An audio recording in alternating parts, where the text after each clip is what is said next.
నమస్తే welcome to story board.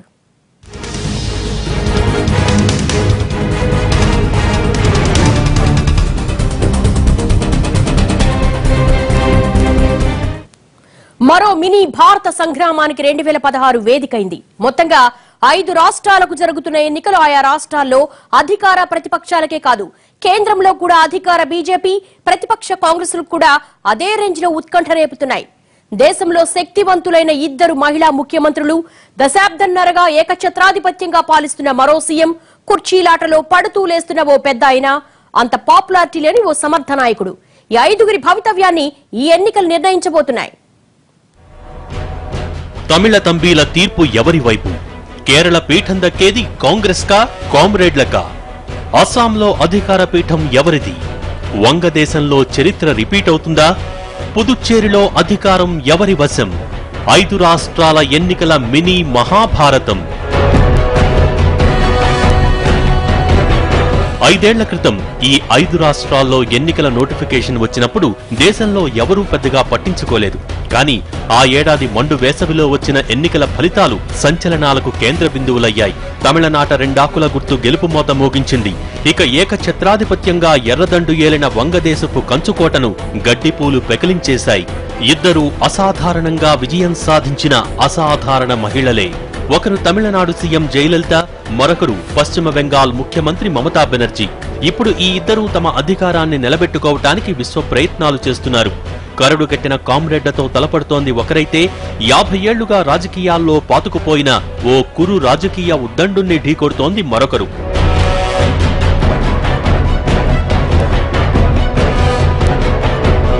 మరోసారి భారతానికి ఎన్నికల కళ వచ్చేసింది. జరుగుతోంది 5 రాష్ట్రాల ఎన్నికలే అయినా దాని ప్రభావం దేశమంతటా కనిపిస్తోంది. అన్నింటికన్నా ముఖ్యంగా మోడీ హవాకి కొలమానంగా చెప్పుకుంటున్న ఈ ఎన్నికల్లో ఎన్ని రాష్ట్రాల్లో కమలం వికసిస్తుందో అన్నది కీలకంగా మారింది. గత ఏడాది ఢిల్లీ, బీహార్ దెబ్బల తర్వాత బీజేపీ క్రమేపీ బలహీనపడుతోందన్న విమర్శలకు ఈ ఎన్నికల ఫలితాలే సమాధానమివ్వనున్నాయి. అయితే ఈ ఎన్నికల్లో ప్రాంతీయ పార్టీల హవా ఎలా ఉందన్నది కూడా కీలకమైన అంశంగా మారనుంది.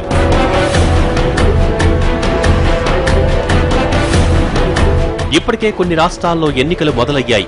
విడతల వారీగా జరుగుతున్న ఈ ఎన్నికల తంతు జూన్ మొదటి వారంతో పూర్తవుతుంది. ఆపై వెలువడే ప్రజా తీర్పు రాష్ట్రాల రాజకీయ చరిత్రను కూడా మార్చేయగల సత్తా ఉన్నవి కావటంతో ఈ 5 రాష్ట్రాల ఎన్నికల మీద దేశవ్యాప్తంగా ఆసక్తి నెలకొంది.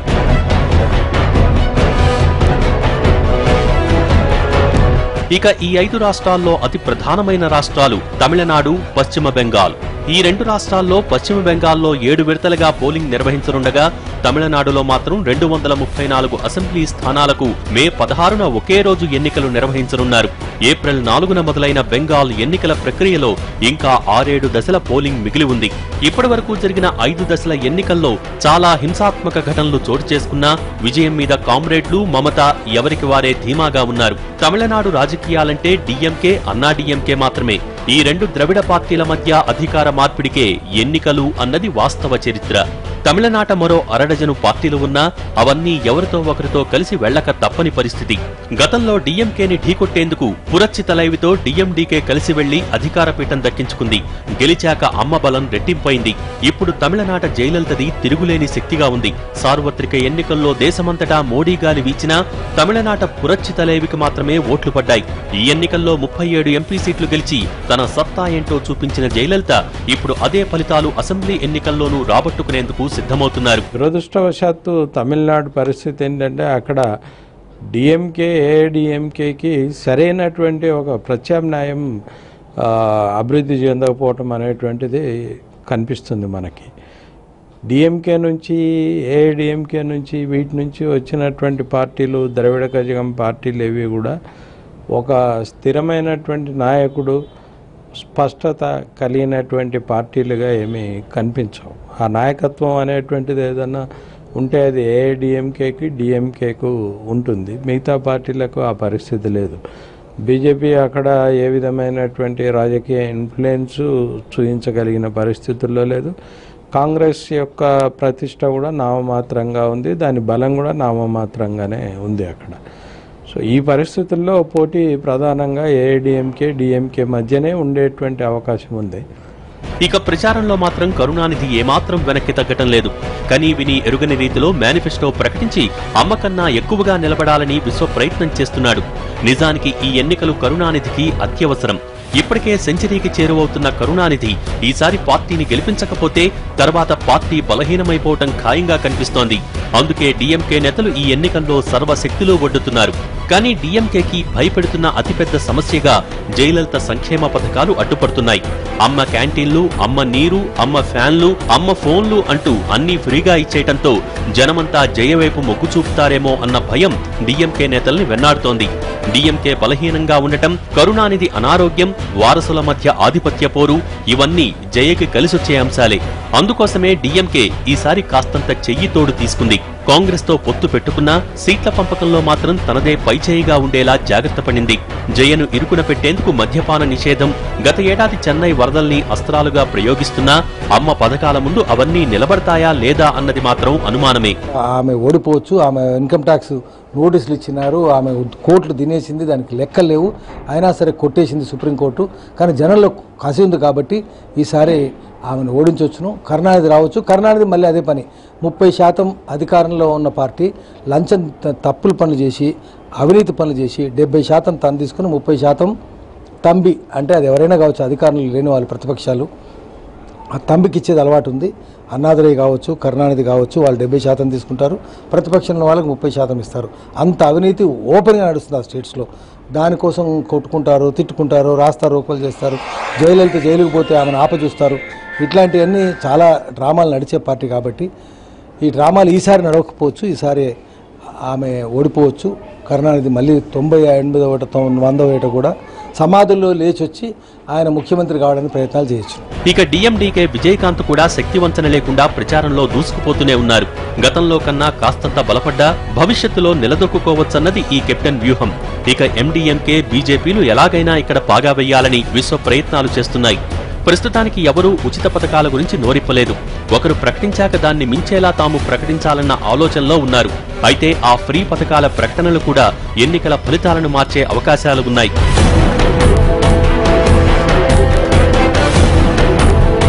ఇక పశ్చిమ బెంగాల్లో ఈసారి దీదీ హవాను అడ్డుకోవటానికి కామ్రేడ్లు, కాంగ్రెస్ నేతలు విశ్వ ప్రయత్నాలు చేస్తున్నారు.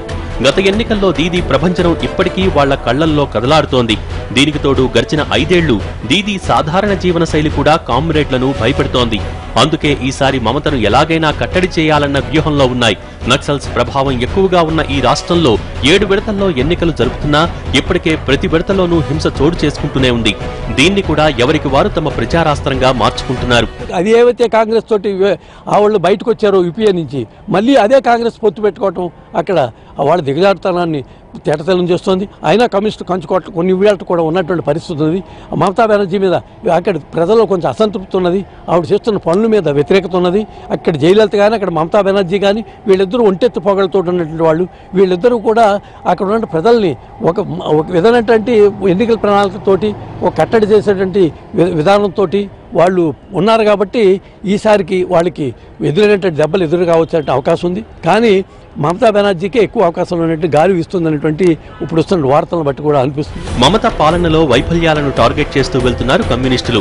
శారదా స్కామ్, ఫ్లైఓవర్ ప్రమాదం, కార్టూనిస్టులను జైల్లో పెట్టించడం, ప్రభుత్వ వ్యతిరేకత అన్నింటినీ టార్గెట్ చేసుకుంటున్నారు. రీసెంట్ గా జరిగిన స్థానిక సంస్థల ఎన్నికల్లో తృణమూల్ హవా చూశాక దీదీ మాత్రం తన గెలుపు మీద ధీమాగా ఉన్నారు. కానీ గ్రామాల్లో తృణమూల్ బలహీనంగా ఉన్న అంశాన్ని క్యాష్ చేసుకోవాలని చూస్తున్నారు. రసవత్తరంగా సాగుతున్న ఈ ఎన్నికల్లో ప్రజా తీర్పు ఎలా ఉండబోతోంది? తమిళనాడు, పశ్చిమ బెంగాల్ రాజకీయాలంతా హాట్ గా ఉండకపోయినా కేరళ రాజకీయాలు కూడా కాస్తంత వేడిగానే సాగుతున్నాయి. ఈసారి కామ్రేడ్లకు, కాంగ్రెస్ పార్టీకి జరుగుతున్న యుద్ధంలో ఎవరు అధికార పీఠం దక్కించుకుంటారన్నది సర్వత్రా ఆసక్తి కలిగిస్తున్న అంశం. కేరళతో పాటు ఈశాన్య రాష్ట్రం అసోం, దక్షిణాదిన పాండిచ్చేరిలో కూడా ప్రజల తీర్పు ఎలా ఉండబోతోందన్న అంశం అందరిలోనూ ఉత్కంఠ రేపుతోంది. దేశంలో ఏ రాష్ట్రానికి తీసిపోనంత రాజకీయం కేరళలోనూ 5 ఏళ్లుగా కొనసాగుతోంది.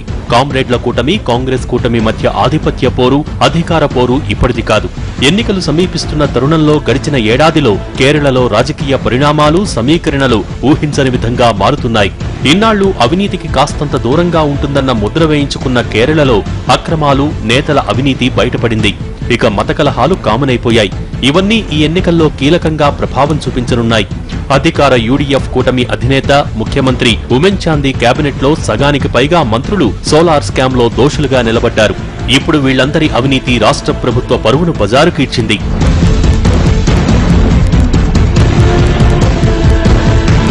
అతుకుల బంతగా మొదలై బలహీనమైన కూటమిగా బొటాబొటీ బలంతో అధికార పీఠమెక్కిన యూడీఎఫ్ 5 ఏళ్ల పాటు కాంగ్రెస్ చేతిలో బందీగా ఉందన్న సంగతి బహిరంగ రహస్యమే. దీనికి తోడు సోలార్ స్కామ్, లిక్కర్ స్కాముల్లో మంత్రుల హస్తాలు బహిరంగంగా దొరికిపోయాయి. దీంతో ఈ ఎన్నికల్లో కాంగ్రెస్ జనం ముందుకు వెళ్లడానికే ఒకానొక దశలో సంశయించింది. కానీ కామ్రేడ్ల ఎల్డీఎఫ్ కూటమి కూడా కేవలం 4 స్థానాలతో ప్రతిపక్షానికి పరిమితమైపోయింది. దీంతో ఈ ఎన్నికల్లో ఎలాగైనా అధికారం దక్కించుకుని అచ్యుతానందన్ను మరోసారి సీఎం పీఠమెక్కించాలన్న కసితో ఉన్నారు కామ్రేడ్లు. అందుకు ప్రభుత్వ వ్యతిరేకతతో పాటు కాంగ్రెస్ నేతల చేతివాటాలను కూడా తమ ప్రచారాస్త్రాలుగా మార్చుకుంటున్నారు.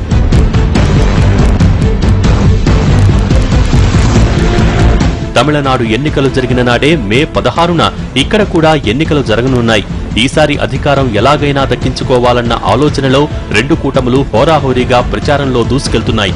కానీ స్కాముల దెబ్బకి కాంగ్రెస్ నేతల మధ్య కొరవడ్డ సఖ్యత కాస్తంత ఆందోళన కలిగిస్తోంది. పార్టీ ఉపాధ్యక్షుడు వచ్చి ప్రచారం చేసినా ఫలితం ఎలా ఉంటుందో అన్న భయం వారిని లోలోపల వెన్నాడుతూనే ఉంది. ఇక ఈ ఎన్నికల్లో కేరళ రాజకీయాల్లో ట్విస్ట్ ఏంటంటే ఈసారి ఇక్కడ కమలం కాస్తంత వికసించే అవకాశాలు కనిపిస్తున్నాయి. గడిచిన 2 ఏళ్లలో ఇక్కడ ఆర్ఎస్ఎస్ బాగా బలపడింది. ఇది స్థానిక సంస్థల ఎన్నికల్లో బీజేపీ బాగా వేయటానికి సాయం చేసింది. ఇక ప్రధానే ఇక్కడి ఎన్నికల ప్రచారాన్ని ప్రారంభించడంతో అసెంబ్లీలో కూడా తన సత్తా చాటాలని చూస్తోంది బీజేపీ. మొత్తంగా మోడీ రాకతో ద్విధ్రువంగా ఉన్న కేరళ రాజకీయాలు త్రిముఖపోరుగా మారిపోయాయి.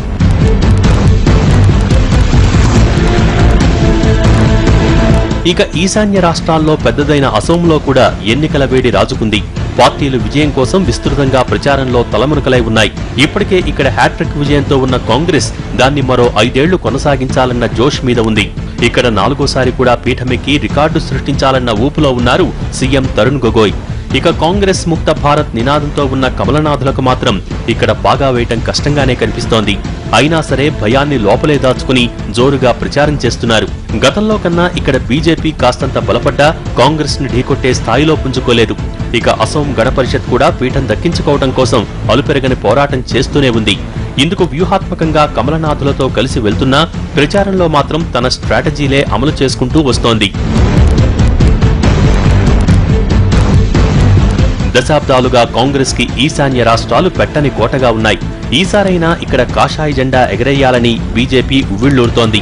ఇందుకోసం మోడీయే స్వయంగా ఇక్కడ ప్రచారంలో పాల్గొన్నారు. అటు కాంగ్రెస్ కూడా ధీటుగా రాహుల్ ని బరిలోకి దింపింది. ఈ 2 సభలకు ఆదరణ బాగానే వచ్చింది. కానీ అది ఓట్లుగా మారుతుందా లేదా అన్నదే అనుమానం. కాంగ్రెస్ పీఠాన్ని కదిలించడానికి బీజేపీ దొరికిన అన్ని దారుల్లోనూ అడుగులేస్తూ వెళ్తోంది. కానీ తరుణ్ గొగోయ్ మీద నమ్మకంతో కాంగ్రెస్ ఇక్కడి ఫలితాల మీద ధీమాగా ఉంది. ఇక చిన్నదైనా సరే పెద్ద రాష్ట్రాలతో పాటు ఎన్నికలకు సిద్ధమైన పుదుచ్చేరి కూడా కీలకం కాబోతోంది. తమిళనాడు, కేరళతో పాటే మే 16న 30 అసెంబ్లీ స్థానాలకు పుదుచ్చేరిలో ఎన్నికలు జరగనున్నాయి. ఈ ఎన్నికల్లో అధికారంలో ఉన్న All India NR Congress NDA భాగస్వామ్య పార్టీగా ఈ ఎన్నికల్లోనూ బీజేపీతో కలిసి బరిలోకి దిగుతోంది. ఇక బీజేపీ ప్రాబల్యాన్ని అధిగమించి అధికారంలోకి వచ్చేందుకు డీఎంకే, కాంగ్రెస్లు ఇక్కడ కూడా కూటమిగానే బరిలోకి దిగుతున్నాయి. సంఖ్యాబలం దృష్ట్యా చిన్న రాష్ట్రమే అయినా ఇక్కడ ఎవరిది పైచేయిగా ఉంటుందన్నది జాతీయ పార్టీలకు ప్రతిష్టాత్మకంగా మారాయి. గెలుపు కోసం 2 కూటములు శక్తి వంచన లేకుండా పోరాడుతున్నాయి. ఈ 5 రాష్ట్రాల ఎన్నికల ఫలితాలు జాతీయ రాజకీయాలను ప్రభావితం అసలు ఈ 5 రాష్ట్రాల ఎన్నికల మీద ఇంత ఆసక్తి రావడానికి కారణం గత ఏడాది జరిగిన ఎన్నికలే. ఆ ఎలక్షన్లకు ఇప్పుడు జరిగే వాటికి సంబంధం లేకపోయినా ఈ 5 రాష్ట్రాల రిజల్ట్స్ కేంద్రంలో బీజేపీ బలానికి, మోడీ వేడికి కొలమానంగా నిలవబోతున్నాయి. మరి ఈ 5 రాష్ట్రాల ఎన్నికల ఫలితాలు జాతీయ రాజకీయాల మీద ఎలాంటి ప్రభావం చూపించనున్నాయి?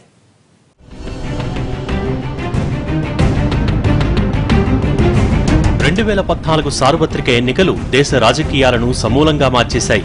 ఆ ఎన్నికల్లో మోడీ హవా కాంగ్రెస్ పీఠాల్ని కదిలించింది.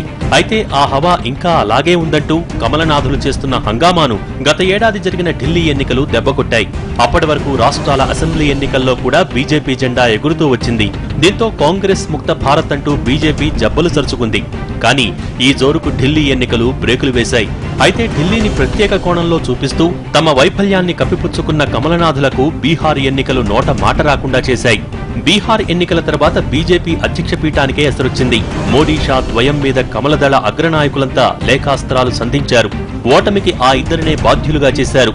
దీనికి తోడు మోడీ ప్రతిష్ట మసకబారుతోందంటూ ప్రతిపక్షాలు చేస్తున్న ప్రచారం కూడా కమలనాథుల్లో అభద్రతాభావాన్ని నింపుతూ వచ్చింది. సీనియర్ల మాటల ధాటి నుంచి తప్పించుకున్నా భవిష్యత్తు ఓటములు మరింత ఇబ్బంది పెడతాయని గుర్తించిన మోడీ షాలు ఈ 5 రాష్ట్రాల్లో గెలిచి తమ సత్తా చాటాలన్న ఆలోచనలో ఉన్నారు. మోడీ పాలనని వ్యతిరేకించి మాట్లాడుతున్నారు, బీజేపీ పాలనని వ్యతిరేకించి మాట్లాడుతున్నారు.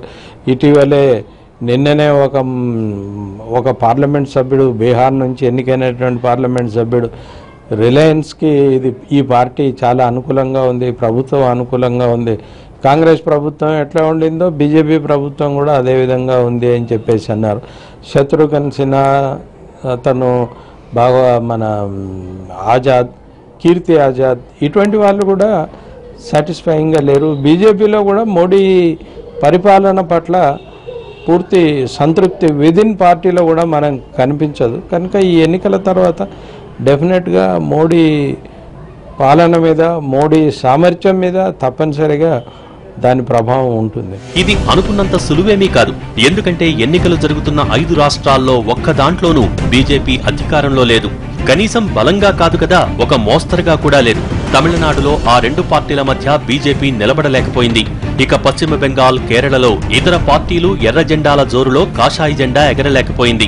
ఒక్క అసోంలో మాత్రమే కాస్తో కూస్తో బలంగా ఉంది. కానీ ఇక్కడ కూడా అధికారంలోకి వచ్చేంత సీన్ మాత్రం లేదనే చెప్పాలి. ఎందుకంటే ఈ ఎన్నికల ఫలితాల ప్రభావం రాబోయే ఉత్తరప్రదేశ్ ఎన్నికల మీదే కాదు, 2019 ఎన్నికల్లో ఎంపీ సీట్ల మీద కూడా ఉంటుంది. అయితే ఇప్పటికిప్పుడు ఈ 5 రాష్ట్రాల్లో బీజేపీ జెండా ఎగరటం అసాధ్యమే. పోనీ కనీసం గతంలో కన్నా బలపడుతుందా లేదా అన్నది ఆ పార్టీ నేతలకు అనుమానంగానే ఉంది. ఈ ఎన్నికల్లో మోడీ హవా తగ్గుతుందండి. మోడీకి గతంలో ఉన్నటువంటి ఆ పాపులారిటీ దక్షిణ భారత రాష్ట్రాల్లో లేదు. అదేవిధంగా నార్త్ ఈస్టర్న్ స్టేట్స్లో కూడా లేదు. వెస్ట్ బెంగాల్ అంటే ముందు నుంచి అక్కడ ఉంటే కాంగ్రెస్ కానీ, మమతా తృణమూల్ కాంగ్రెస్ కానీ, మార్కిస్టులు కానీ కంచుకోట్లుగా ఉన్నటువంటి రాష్ట్రాలు అవి. అందుచేత మోడీ హవా ఈ రాష్ట్రాల్లో పనిచేయదు. కేరళలో కమ్యూనిస్టులు కొత్తగా ఎంట్రీ అవుదామని చూస్తుంది, కానీ సినిమా యాక్టర్లకి, డాన్సులు చేసే వాళ్ళకి, టీవీ ఆర్టిస్టులకి అందరికీ బీజేపీ టికెట్లు ఇచ్చింది. కానీ చాలామందిని ప్రేమనజీర్ లాంటి వాళ్ళనే కేరళలో తిరస్కరించారు. అందుచేతను ఈసారి కూడా అక్కడ తిరస్కరించడానికి అవకాశం ఉన్నది. ఇలా వరుస ఓటమిలే కాదు, ఆపై మోడీ వేడి కూడా తగ్గుతోందన్న విమర్శలు బలపడుతున్నాయి. దీనికి తోడు మోడీ వ్యతిరేక శక్తులన్నీ ఒకదాని తర్వాత ఒకటి ఏకమవుతున్నాయి. రాబోయే ఏడాది ఉత్తరప్రదేశ్తో పాటు గోవా, పంజాబ్లలో కూడా సత్తా చాటుకోవాల్సిన అవసరం ఉంది. కానీ ఈ ఎన్నికల్లో ఎక్కడ ఫెయిల్ అయినా వాటి ప్రభావం ఆ 3 రాష్ట్రాల మీద ప్రతికూలంగా ఉంటుంది. ఆ ప్రమాదాన్ని తప్పించుకోవాలంటే ఈ 3 రాష్ట్రాల ఎన్నికల్లో బీజేపీ కొద్దిగానైనా వికసించాల్సిన అవసరం ఉంది.